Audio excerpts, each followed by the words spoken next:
2026 is here. Ringing in the new year on vacation sounds like a good idea. That's what Nigeria's President Bola Tinubu did, but the timing is raising eyebrows back at home. He welcomed the new year in Europe. He left Lagos last week. The presidency released the statements on Tinubu's end-of-year break. After vacationing in Europe, Tinubu will head to Abu Dhabi for an official trip. The UAE's President Sheikh Mohammed bin Zayed Al Nahyan has invited Tinubu to participate in a summit.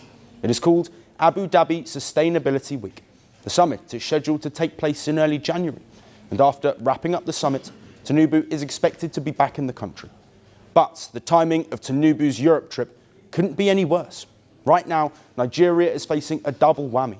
First is the country's economic crisis, and second is the security crisis. Let's break this down. Starting with the economy, new tax laws have gone into effect today. These include the 4 finance bills that were signed into law by Tinubu back in June. These reforms aim to restructure Nigeria's tax system. Tinubu has hailed the reforms as a once-in-a-generation reset. He said that the new laws would not raise taxes, but support a structural reset. But critics are not convinced. Under the new law, the value-added tax has been increased from 7.5% to 12.5%. Critics say this would worsen economic hardship in Africa's most populous country of more than 200 million people. And that's just one part of it. Opposition lawmakers had also called for a delay to the implementation of these reforms. They have accused Tinubu's government of unauthorised insertions in the gazetted laws. The opposition says those insertions were never approved by Parliament. Opposition lawmakers say that insertions would grant sweeping powers to tax authorities. While there is so much happening in the country, Tinubu is vacationing in Europe. Now let's talk about the security crisis. Islamic State terrorists and armed groups continue to spread fear and terror in the country. The recent US strikes on ISIS targets in Nigeria are also under scrutiny. Their impact and the accuracy of the strikes is being questioned. Ordinary Nigerians are still dealing with the fallout of that US operation. Usually, in times of such crises, leaders cut short their official and personal trips. But President Tinubu's priorities seem different. The opposition has slammed Tinubu for his ill-timed vacation, calling it insensitive. Millions of Nigerians are grappling with rising costs and deepening poverty. There's already a lot of chatter and controversy around these new tax laws.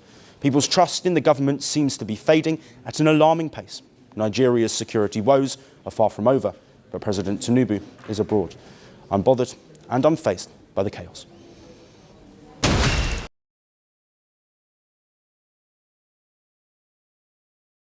You often hear APC diehards and similar gullible followers and sympathizers try to beat you down if you dare say anything that they perceive as portraying Nigeria in a bad light. They label you unpatriotic. You find this from among the ruling elites, just as you do from among the ordinary, everyday persons in Nigeria. Yet, you never hear these people called to question the embarrassing actions of their leader, President Bola Ahmed Tinubu.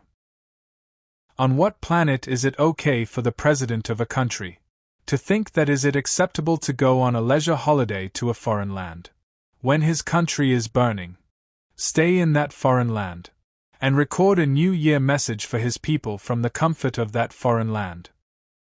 Thank goodness that the world is so global now. You do not need ordinary citizens, whose views you despise, to point to as the demarketers of your country. Your commander-in-chief will carry on demarketing your country for you all. And it will continue for as long as you choose to follow sheepishly, and see no wrong in the embarrassing acts of your leader. I wish you all luck in your embarrassing endeavor.